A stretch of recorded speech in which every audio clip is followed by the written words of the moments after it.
Episode 1, dude. Episode 1. We made it, boys. We made it. Yeah. Oh, shit. It only took fucking, how long? 4 weeks? 6 weeks? It's 6 or 7. Probably even longer, to be honest with you, to get here. We did it, though. Hopefully it all works out, because who knows? But, all right. We're here. Episode 1. Conversations with Credo. Credo Conversations. We don't know exactly what we're going with yet, but one of them will work. One of them will work. All right. So, for those who probably don't know why we're even doing this, we're doing this because we're trying to expand our content a little bit. I feel like we've been so one-dimensional for so long that at some point you kind of have to expand what you're doing, what you're talking about, what you're giving out to people. And I feel like we're a pretty interesting group of people, right, boys? Right. Pretty interesting. Not really. Yeah, we are. So I feel like, why not do something a little bit different? Do something a little bit different. So what our hope is for this is to pretty much, like I said, expand our content, talk more about ourselves, have you guys kind of get to know a different side of us, and then honestly have interesting guests on that not just are related to fitness, but are related to doing what they love to do. I think that's a real important thing that a lot of people don't do nowadays, or don't focus on. You know, what they actually love, what their passion is. They care more about what they feel like they should be doing. And that creates a lot of, you know, I feel like just issues within people, you know, in terms of depression, just not a lot of confidence, just not waking up and enjoying what they do every day. And you can tell because a lot of people are unhappy nowadays. And I feel like if more people pursued what they actually love to do, there'd be a lot less problems in people's lives, you know? And I think DeGoff's a great example of that. Finding out what he loves and doing what he loves and just seeing how happy he's been since he started that, I think is a good example for a lot of other people to kind of ditch what they think they should be doing and doing what they want to do. So I think that's our big goal here, is to kind of just inspire more people to get up and do what they love to do every day.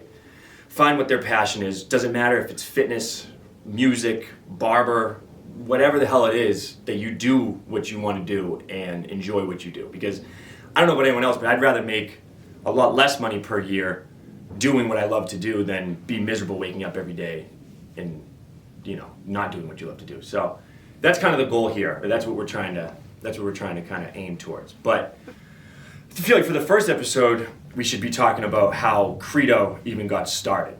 And it's pronounced Credo, okay? C-R-E-D-O, all right? It's not Credo. There's no asterisk over the E where it's like an A. It's Credo. So stop calling it Credo. It fucking pisses me off. It's Credo. It's Credo, all right? It's a hardie, not a softie, so Credo. And kind of how we got started is honestly a funny story. That I don't think a lot of people know besides the people in this room right now. But me and Darren, for those who don't know, Darren Batista is also a part of this. He just couldn't make it today, but he will be in other episodes. But Darren introduced me to a guy who he used to work with over at Waverly Oaks Athletic Club in Waltham, and his name was Tommy Wisdom. Tommy Wisdom was, what was he, membership sales? Yeah, what did he do? He did membership sales? Yeah. He did membership sales at Waverly Oaks. And he had this idea that he wanted to have a media company called Credo. Now, I never heard the word Credo. And what we started with doing was we wanted to just do a fitness page to kind of document our journey, our fitness journey. This is 2019 too. So we were 18, Darren was 19, we were young. And we wanted to kind of just start documenting our fitness journey because I feel like that's what we loved to do at the time. We've never thought about creating a brand, never thought about having it turn out the way it's turned out over the last couple of years. And we were introduced to this guy named Tommy Wisdom, and he had the name Credo, and he wanted to be called Credo Media Company. But he wanted to have different avenues under the media company also affiliated with Credo, and one of them was the fitness aspect. And he knew Darren, he knew how much Darren loved, you know, lifting and the physical activity and all that stuff and teaching it, that he wanted that to be like the first thing that he kind of put under the umbrella. So we ended up meeting with him for a while, and he knew a lot about marketing and content and how to pump out content and what to pump out for content and all that stuff.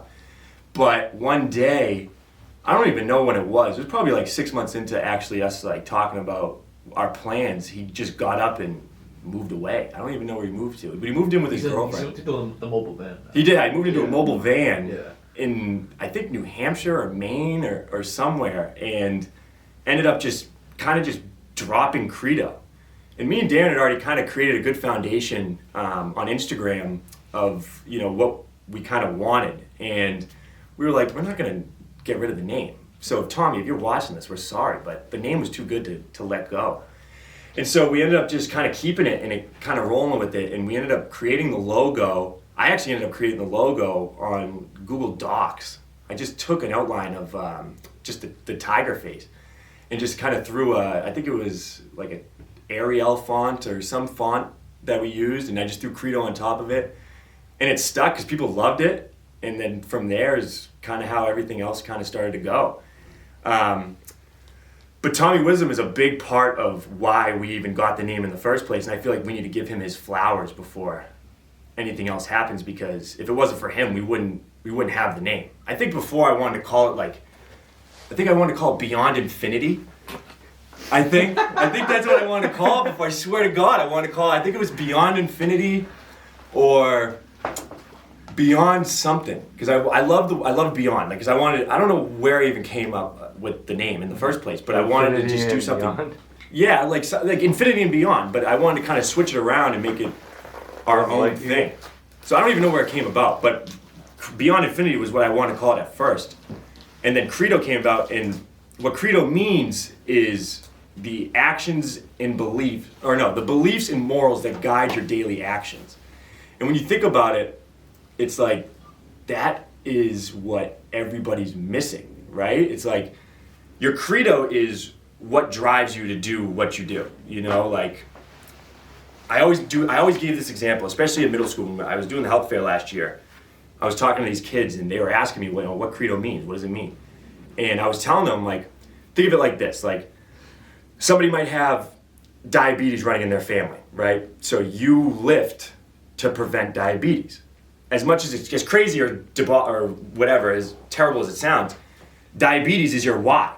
You don't want to get diabetes, so you lift because you don't want to get diabetes. In other cases, like for me, like I grew up with not a lot of money, not a lot of opportunities, and I wanted to make sure that I do what I need to do to be successful, so I don't repeat the same cycle that I grew up with, not a lot of money, not a lot of opportunities, not being able to do everything that I wanted to do or all my friends were doing because of money and all that stuff, that I was like, I need to be successful so I don't repeat that pattern. So that's your why. That's my why. Exactly. And I never really thought about it until I found this word and found what it actually meant and went from there. And, but yeah, and I just didn't want to repeat that cycle. So I think a lot of people need a credo in their life, or need their credo in their life, to kind of push them to be consistent, to stay disciplined, and to do the best that they can do in whatever they're choosing to do in order to get where they want to be. So that's why I think having a why and remembering your why is a big, big thing. And that's kind of where we came up with the slogan, Find Your Why. Because a lot of people don't have it, Some people say like, oh, always remember your why. And it's like, some people need to find it in the first place. If you don't know what you're doing it for, that's half the battle. So I think a lot of people need to know that. And I think a lot of people need to start doing that and start thinking that way, and changing their thought process on what they're choosing to do all day. All right, so if the audio fucked up on that beginning part, sorry. We're still working out the kinks in this whole thing. Well, I feel like it's a good start, right? I mean, whatever. We're still working the kinks out, so if anybody's bitching about that, find something else to bitch about, all right? We're doing our best here. It's our first time doing it. Yeah, go find your why somewhere else, all right? We're doing our best over here. It's our first one. So that's how Credo started. Tommy Wisdom, we thank you. If it wasn't for you, we wouldn't have the name. Then it got into how the garage came about. So this is my garage. We'll probably add some B-roll in there to show what's actually in here. But it was pretty much a storage unit before. And without my parents' permission, I started to take down walls, throw away a bunch of stuff that they didn't use, that they thought they used, but they didn't use. And one thing came after another. We ended up putting the walls up first. Then I put the mirrors up. And then we just started just kind of junking a lot of stuff around here that we really didn't use, didn't need anymore. And one thing led to another. And next thing you know, we had a squat rack.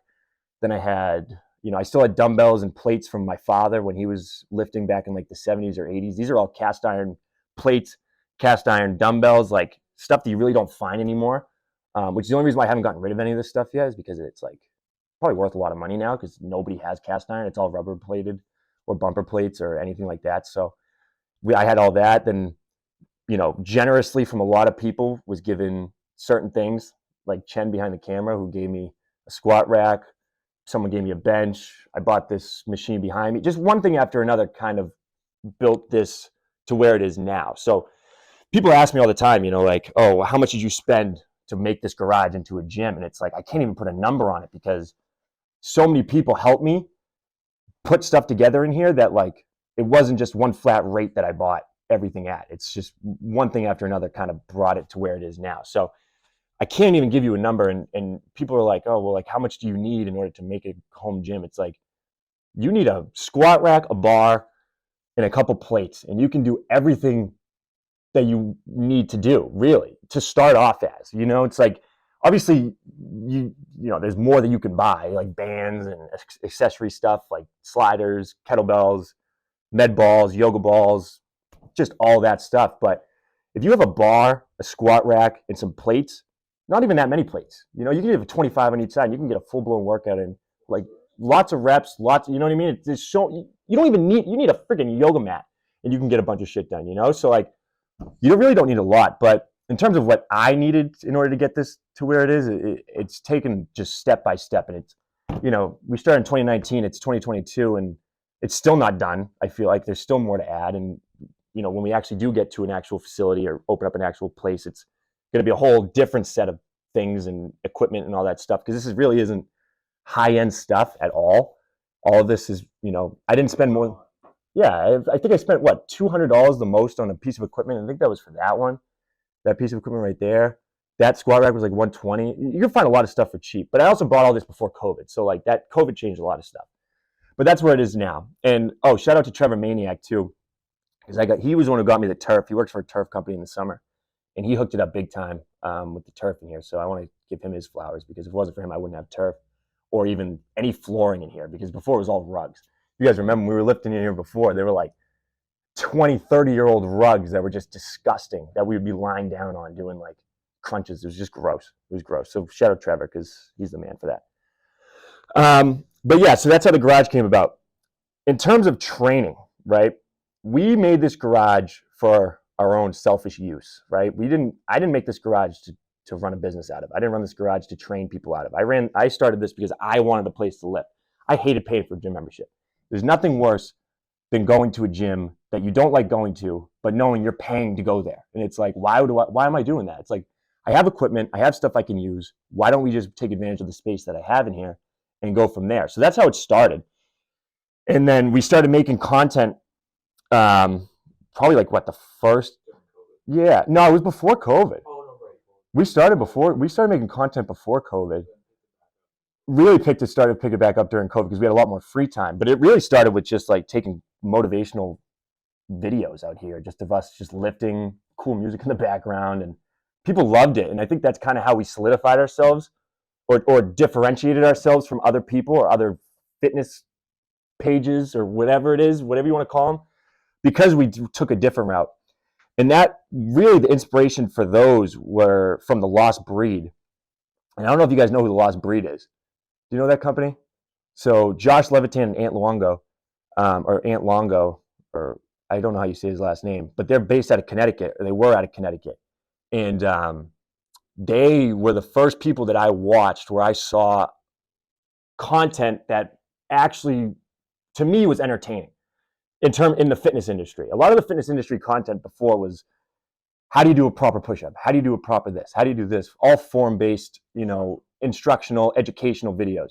Nothing really to get your ass up out of bed and to go fucking do something, right? And I think especially when you look at percentages and data at how unhealthy this country is.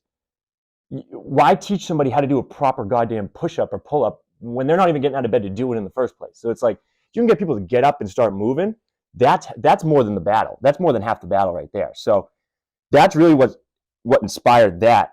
And obviously, Brennan, you can attest to this. We took TV, so we already had, how to edit. We knew how to edit. We knew how to film properly. We knew the right angles. We knew how to do all that. It was really just like what we actually wanted to do. The vision kind of clarified after being inspired by The Lost Breed. So The Lost Breed really inspired that. And then COVID hit, obviously, and all the gyms closed down. So that's when I started offering sessions. It wasn't even like I was offering sessions, but I gave people the opportunity to come to me and train in here at the very beginning of COVID when all the gyms closed down. Now, Brennan, who do we have at first? It was Jeff Penta, Mike DeGoff, Alex Miller, DJ Casey, and Dylan Fogg were my first 5 clients that I had repeatedly throughout like a week. And I remember, what did we charge? $20 a week, and we'd meet 4 or 5 times a week. And it was really, I was pretty much charging them for the space, not even for me, until obviously we got more in depth with it and I started actually charging for sessions and all that. But it really just started off as just giving people a place to lift and work out, and just having a space where they feel comfortable lifting in, and it's just a better environment because you're around all your friends. You don't have to worry about gym rules and being around random people and all that. So people loved that at first. So that's how that started. And then, word of mouth really started, was the best marketing tool we had, because I didn't really market personal training until probably about a year into it, honestly. And that's when you started. That's when a lot of other people started, because they wanted just a place to go. And I was posting that I was doing sessions with people, but it wasn't like I was like, oh, I'm a personal trainer, come train with me. It was more like, look, this is who I'm working with. Look how well they're doing. Yeah, come train with us if you want. Reach out to me if you feel like it. But, it wasn't like I was like, oh, this is going to be my main source of income.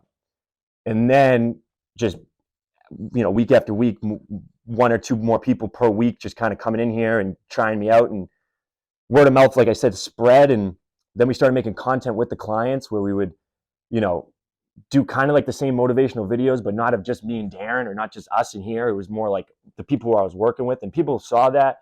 I think they liked that idea. And that's kind of what separated us. And then we decided that we were going to start doing merch. The merch part was funny at first because, shout out Matt Lawn, we started off pressing shirts in his little cubby of a room on his second floor that had to have been 98 degrees inside. Like, it was so goddamn hot in there, because if anyone's worked around a t-shirt press, it's a hot ass press. And it's like, 12 by 12. It's a big fucking machine. And so we started pressing things on there by hand, ripping the vinyl, cutting the vinyl, putting it on, trying to make it exactly how like it's supposed to be on the shirt, not measuring it, just kind of by eye. And we were pressing it like that. And the first drop we did with merch, we sold out in, granted, we only had about 100 pieces, probably a little less than 100 pieces. And we sold out in 12 hours. Like, we sold out wicked quick. So that's when we kind of knew, like, okay, people fuck with us. People actually like what we're doing, and it's working. So now the ball's rolling. Let's just keep rolling with it. So then, after the first merch drop, we pumped the money right back into another merch drop, pumped the money back into another merch drop. We just, kept recycling the money and never keeping it, which is really the only reason why we stayed afloat for so long, and we've been afloat for so long, is because I did not keep any of the money that we sold for merchandise. Sessions are different. Obviously, that's my income. But like the merchandising, the online training, the online programming, all that stuff was just pumped right back into the company. And that's really what separated us and kept us, relevant and doing what we're doing for so long. Because I'm not rich. I wasn't making crazy amounts of money doing sessions where I could keep living my life, but also running a company. You had to do one or the other. So recycling the money back into the company was literally like the best thing I could have done. And then we did the transformation challenge, which was summer of 2020? Fall of 2020? October of 2020 is when we did the transformation challenge. And we had, 50 people or something. I know that's my first. That was your first one, right? Yeah. So that was like, yeah, that was when people were like, okay, not only do these guys have a brand idea, but they know what the fuck they're talking about, right? I give a lot of credit of that to Darren, because Darren's very well rounded in athletic training, and not even athletic training, exercise science, and just the whole fitness field in general, where he knew like, okay, Steven, you kind of run the business part and I'll run more of the fitness aspect. Even though like I still know what I'm doing with the fitness aspect, like I wanted to run the company. I wanted to have the business ideas, where he is so exercise and fitness driven, like he knows all of that. I wanted him to be in charge of that. And he made end up making a great program. And we got a real good feedback from it. But how much weight did you drop? You dropped like 4 or 5 pounds in like 30 days, right? Is that the 30-day one? 30 days. Yeah, that wasn't the 60, right? The 60 one was like a strength one. I think I put on Yeah, so that was all right. So that was a little bit different of an idea, but still, it's like the same thing. But like we just had such a good such good feedback from it that we were like, all right, so people really do trust us now in like for transformations, for their lifestyle changes and all that. And on top of that, we're doing a good job running a brand. So it's kind of like we've built like a perfect storm of a foundation of a brand that we can really run with. And some of your programs focus on certain things, right? Like I'm not sure what exactly Brendan did, but he was always, the videos from what I used to see him do, he was always lifting. He was always looking like he was trying to gain more for himself. Yeah. He never looked like he was trying to shred, trying to cut or whatever. Well, at first it was more like we want to help people change their lifestyles. Yeah. And then we started being more specific in, okay, what did you want to do? You want to either put on muscle, put on strength, just put on weight in general, right? Lose weight, or just maintain, right? Just remain healthy, just a basic program that you can just go to the gym and do. Somebody wanted to come in and like, hey Steve, hey Darren, I need to lose 20 pounds. You have that program, you know what I mean? Of course, yeah. So you guys pretty much adapt to anybody's way and lifestyle, and that's where you and Darren do your work or whatever and get technical with it. Exactly, but that's how it started, right? Because like obviously as we've continued to progress with clients and one-on-one sessions and personal sessions, it's way more specific to what they want. Like I don't give generic programs to brand new clients that I work with one-on-one. I don't give a generic program to. I assess them, I see what they can and can't do, and then I create a custom program for them based on that. Yeah, you have to as a trainer, but it's not like I just have a basic male program for building strength that I give them at first. Like no, that's all custom. If you go on the website and you want to buy a program, there are like vague programs you can buy that aren't as custom. You know what I mean? That aren't as custom to you specifically, which is why like I almost we don't promote that as much, because I feel like that's not as beneficial to people. As much as like for us who we lift repeatedly, continuously throughout the week, and we know what we're doing, we don't need a trainer. That's who that's good for, But for people who like need that kick in the ass, need to work with somebody one-on-one, a basic program is great, but how great is it if you don't know what the fuck you're doing? How great is it if you don't know exactly how to do these certain movements, or how to do them properly, or why you're doing them, right? Because that's a big thing too, why you're doing them. That's a big thing with trainers that I see a lot of time when you go to these commercial gyms, no offense to Fit Factory, but like Workout World and Planet Fitness and shit, you work with trainers there, they're just doing it for the money. They're not doing it to help you stay consistent after they're done training with you. Their why is the money. Their why is the money. Whereas for us, it's like, I don't want a client to be with me forever. I'm not doing my job if that's the case. You want somebody who works with you to a point where they don't need you anymore and they can go off on their own. Whether they want somebody there to kind of motivate them, that's one thing. But as a trainer, you're teaching. You're an educator in this field. So like you're teaching them how to do certain things so that when they are on their own, they can perform them safely and well enough that they don't have to worry about being alone or whatever the case is. So that's kind of the goal. And that's how I didn't have that idea until I really started working with clients, a lot of clients, But that's kind of how we separated ourselves. Then that's 2020. Going into 2021, the summer of 2021 was my first big gig, and I ended up getting hooked with the Waltham High varsity hockey team. I trained Coach McGuire, John McGuire, who was my hockey coach when I was there. I ended up training his daughter. After training with his daughter, she gave such good feedback to him that he had reached out to me, and all the gyms were closed and the teams needed places to lift. And I was a hockey player back in the day, so he was like, this makes the most sense. And that's really what kick-started like being able to do this full time. Much faster. Yeah, the growth after that was crazy, because then people really started looking at me like, or looking at us like a legitimate business, legitimate entity, not just somebody who's working out of their garage, right? Because it's like tough, like marketing at my house, in my garage, in my space, like a business, because it's like, you know, how often do people do that? So like having a hockey team or having a varsity team with someone as credible as John McGuire, give you your blessing to work with his team and work with his kids and get, yeah, well, just, not even just inspiration, but just like trusting me enough to send his team there. Like, we're talking about a sports team, okay? Like, his job's on the line if his team doesn't perform. That's how big that is. And to give me the trust to, or to have the trust to me to send their kids to me. And as granted, I didn't have the entire team, but I had majority of the team. And I think we had 18. I have a picture that we can probably put up, but like 18 kids. And, you know, I'll never forget the first day we were in here. And I'd given these parents a 2-hour timeline to come by the house and so I could speak with them. And I had never spoken in front of a big group before. Some people don't know. I hate speaking in front of people. I hate it. Like, this is awkward for me, speaking in front of these cameras. This is the first time I've done it. And I remember it was like 4 o'clock to 6 o'clock. I have this 2-hour block where people can come by. I can speak to them, thinking I'm going to talk to people one-on-one. Didn't know how many people were going to come. Didn't know who I was getting. I didn't know anything. Everyone's different. Like, literally, like you never know. Like, there's so many other places they could go to, but whatever. So next thing you know, 4 o'clock rolls around. I'm sitting in this garage, and I told my parents, I'm like, hey, like, I'm gonna have people come by for the next 2 hours. Like, just be aware, you know. And next thing you know, I have 15 families in my backyard. Like, all came at 4 o'clock, and I've never spoken in front of a big group before. I've never talked, like, you know, about what I do or what we do and what I want to do in front of people. And next thing you know, there was like 45 people in my backyard. There was the kid, and then there was both parents the entire time. And I'm sitting there like, holy shit, like, what is going on right now? You know, because like I didn't expect that.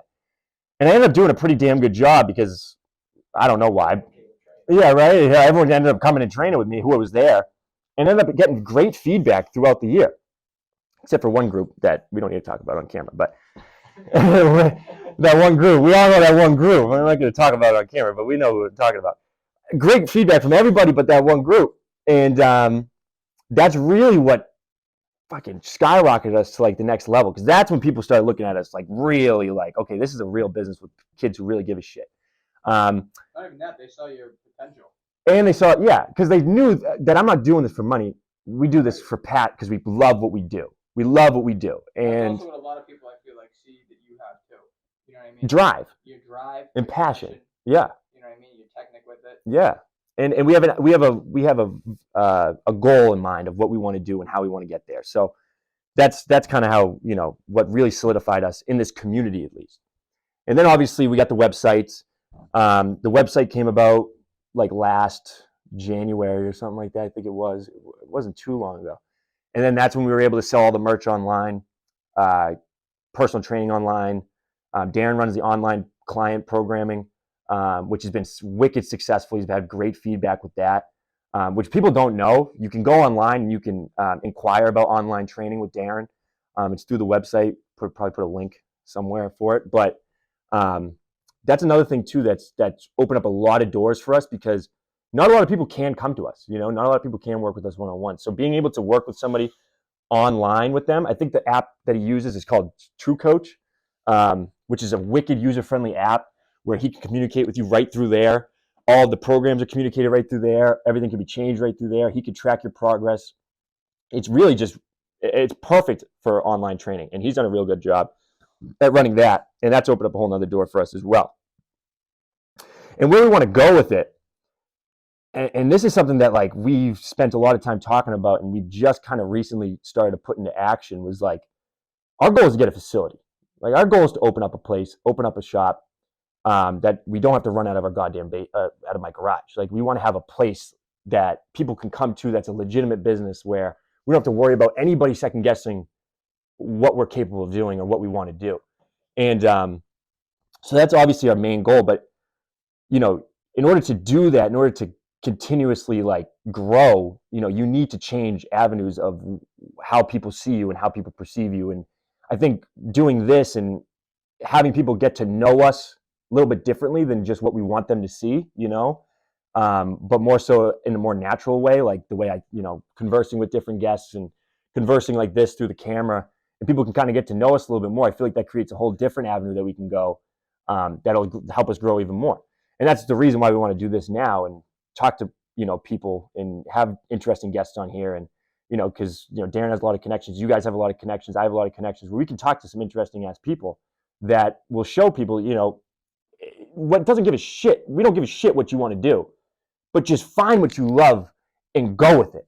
Because you're going to be way happier throughout the rest of your life than if you choose just to do something that makes you a lot of money, but that you don't enjoy doing. So but that's why, we're kind of going this route. And, I don't know how long it's going to take to get there. I don't know exactly how we're even going to, how well this is even going to do, but I know it's different, and I know it's innovative, and it's different for us to do something like this, and change is key.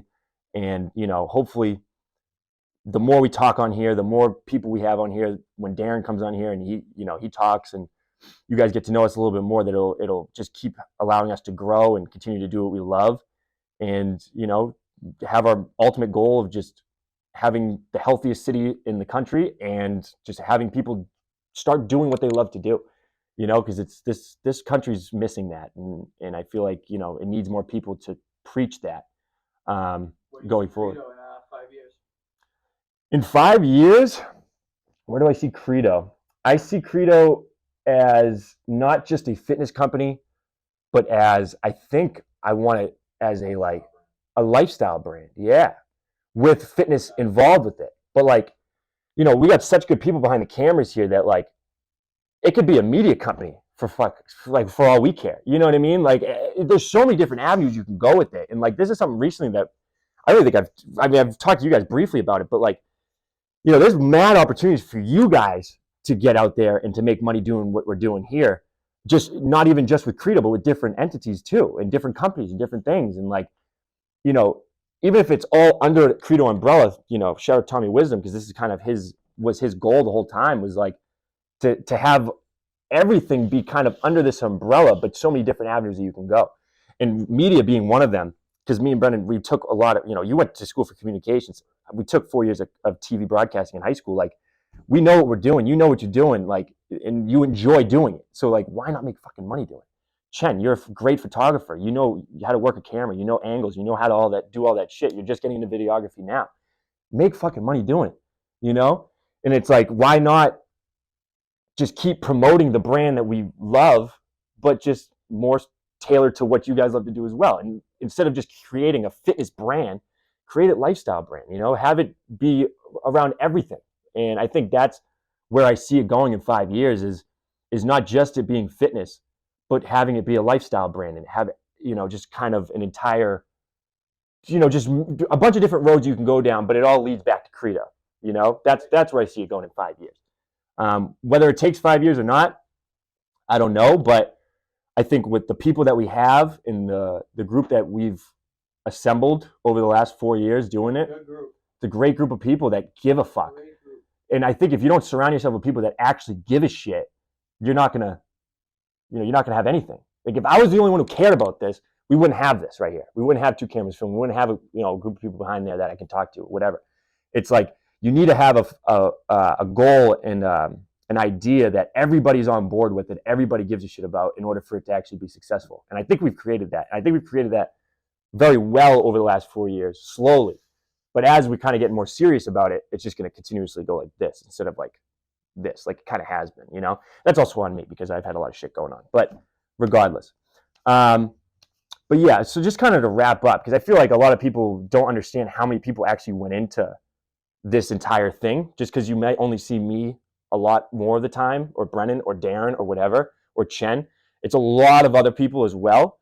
So I just want to go down the line real quick and just give some thank yous out there. And hopefully that they see this and they understand that I appreciate them. But obviously I want to thank Darren, even though he's not here right now. If it wasn't for him, we wouldn't, this wouldn't be a thing. He knew Tommy, he got the name, he did a lot. And even though he works at Equinox now and it can't dedicate as much time to it, he's still just as much a part of this as everyone else, even though it pisses me off sometimes, but besides the point. Chen and Brennan, obviously the two fucking GOAT media guys behind the camera. Like, if it wasn't for those two, honest to God, if it wasn't for you two, there would not be this. So, like, as much as I don't want to say thank you as much as I should, thank you, because, you know, you guys are the reason that anyone even knows about us, because you're the reason that there's content. They're the reason why there's a camera, and you're the reason why there's content put out there. You're the reason for 90% of this shit. So, like, thank you to you guys. Thank you to Matt Lawn. Even though he separated himself from Credo, we had still all love. I love Matt to death. He's one of my best friends. He was the beginning pioneer in Credo. He loved the idea. We were printing fucking t-shirts in his goddamn room. And his mom helped us out a lot as well with the vinyl and doing all that. So thank you to Matt. Jeff DeGoff, Jeff Penta, Mike DeGoff, DJ Casey, Dylan Fogg. You guys are my first clients. Had to shout out you guys because, like I said, you guys kind of started a snowball effect with everyone else. Chris Allery, if it wasn't for him, this garage wouldn't have been built. Okay, he put up the walls. He did the electrical in here. He helped paint. He did damn near all of the building in here because I don't know shit about that type of stuff, and he helped out so much with that. Also, Joe Ford and Ozzy Salazar, two brothers right there, they helped out build this stuff too. Maybe not as much as Chris, and everyone fights about who did more and who doesn't deserve credit, all this shit. They both deserve credit because they helped out too, and even though they weren't here as much as everyone else, doesn't matter. They still helped out, and I got to give them their credit. Taylor Carfiello, helping with that mural behind there. Little artistic girl, love her to death. Adam Becker, graphic designing. He made the logos. Every logo that we have was made on his computer. He had the Photoshop app, or what was the Adobe Photoshop app from school, and he helped out so much with making all the design work and stuff like that. Even though he doesn't really do it as much anymore, if it wasn't for him, we wouldn't have even had any of these logos up here. So had to give him his flowers. And lastly, I want to thank Matt Keogh from Tricon, who does all the merchandising. He is the best person that I could have kind of connected with in terms of branding and merchandising and all that stuff. He makes it so easy. He does all the hard work. He helps us out with pricing. He does everything. So, like, I got to give him his flowers too, because if it wasn't for him, we wouldn't have a shelf full of clothing. All this clothing behind us and all that stuff that people have bought over the past couple of years that have kind of solidified us as a brand. So, had to give him his flowers as well. And Ant Goff, standing behind the camera right there, because he filmed our very first video, edited our very first video, fucking did everything. He was in the website video with freaking DSLR, baby. Yeah, he came out here in 30-degree weather, freaking putting on a tank top and helped us out with that website video. So we thank you, DeGoff. Even though your arm looks like a Chipotle bag, we still love you. Yeah, right. And yeah, that's that. So that's our first episode. I don't really know how to wrap this up. I don't know how you wrap up these types of videos, but Find your why. yeah, get out there and find your goddamn why. Episode 1 in the books. Everyone, have a great day. Have a great weekend. I'll see you when I see you. That's it.